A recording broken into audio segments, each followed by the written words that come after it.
Mallett's Creek Wildlife Management Area was the site of the 30th anniversary celebration for Vermont's Duck Stamp program. Modeled after the federal Duck Stamp program, which started in the 80s, the Vermont program has successfully raised funds to conserve and restore property through the sale of waterfowl stamps and prints. These sales, along with a small fee on waterfowl hunting, has conserved thousands of acres throughout the state.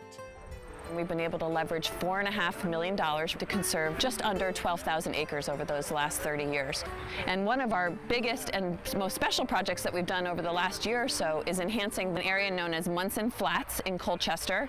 It's the largest remaining privately owned Lake Champlain influenced wetland system. There's 3 creeks running in here, the most pronounced being Mallett's Creek, and they're all running towards Mallett's Bay. So protection of systems like this are excellent for places for wildlife habitat, but they're also really of utmost importance with respect to water quality and what's happening down in Mallett's Bay. We've done some wetland restorations, and we've plugged some ditches to restore the wetlands. We did some shallow excavations within the property itself to create some topography where that's been changed because of the past farming practices, smoothed out the land.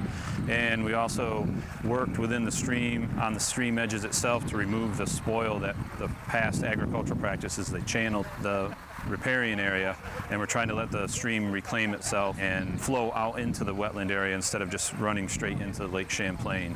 This land will be able to filter out some of the pollutants that come off of the urban neighbors areas and then spread out from the stream onto the wetlands, and we can use the wetlands as a sponge to absorb the nutrients into the plant life that's there and hopefully capture it before it goes into Lake Champlain itself. These systems, as they turn to wetlands, provide enhanced wildlife habitat. Those cattails can be filled with bitterns, shorebirds, marshland birds, really soras, rails, so really a lot of birdwatcher species, but then we also get lots of migratory waterfowl who stop here. What you have here that's unique is a connection from the lowland to the upland, so it's not uncommon probably to see even a black bear here in Colchester moving through, because this area has that connection and has everything an animal might need. And this wildlife management area is close to our most urban section of the state, so it allows an area that's close and people can enjoy wildlife viewing, hunting, and angling. So how does one go about restoring a property to what existed generations ago?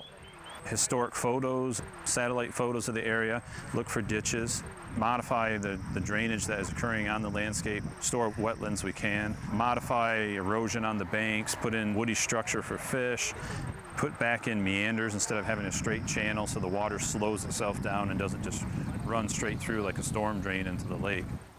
Once the agency has purchased and restored a property, it must be maintained.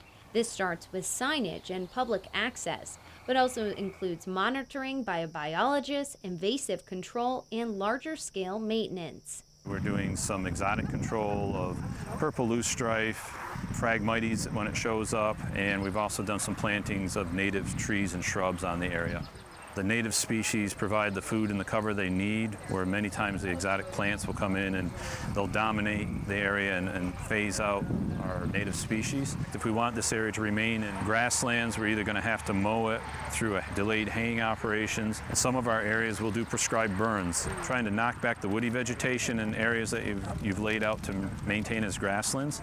And it also removes that, what we call a duff layer, where it's a thicket, and it allows it to become better nesting habitat for birds and rabbits, and it also returns the nutrients from that plant material back into the ground and acts as a short-term fertilizer for the site.